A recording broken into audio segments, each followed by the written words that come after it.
So, ang ganda ng first booking ko.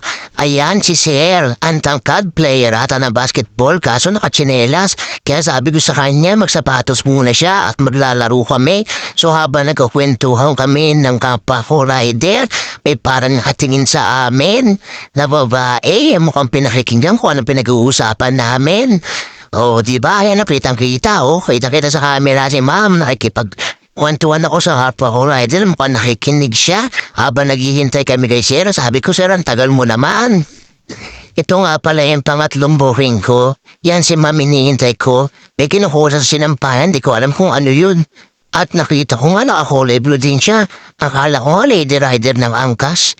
Yun, para tuloy kaming couple shoot, tinirnohan ako kulay blue din.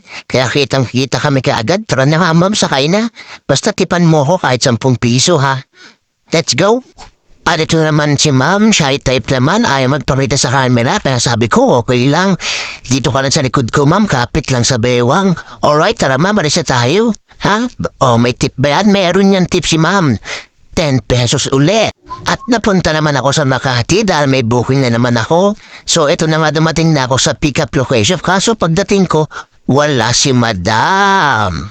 Ayan, hinihintay ko siya at dapat tatawag ko na siya at bigla siyang dumating. Si ma'am, akala ko ayan yung dumating, akala ko yun na yun.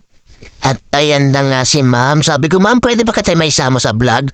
Pag ginawa, biglang nagtago sa camera. Sige na ma'am, sabi ko, sige na ma'am, magpakita sa camera. Ayan na siya, magpapakita na. Ayan na. O, diba? Nagpakita rin si ma'am, tara na ma'am, sakay na. Para mabigyan mo naman ako ng 10 pesos uli. At ito naman, pagdating sa may Mandaluyong, may pick-up point ako. Ito lang naman, tamang hanap na naman ako. Akala ko, i-indianin ako ni ma'am. Kaya sabi ko, nasaan ka ba na ba, ma'am? Nasaan ka na ba? Sabi mo, pure good lang. Yan, ginawa ko, tinext ko na lang siya. At nagulat ako, bigla na lang siya namito sa likod ko. Kaya ma'am, bigyan na kita ng haircut. Tara na ma'am, sakay na, nagmamadali kasi ako at nagmamadali din siya.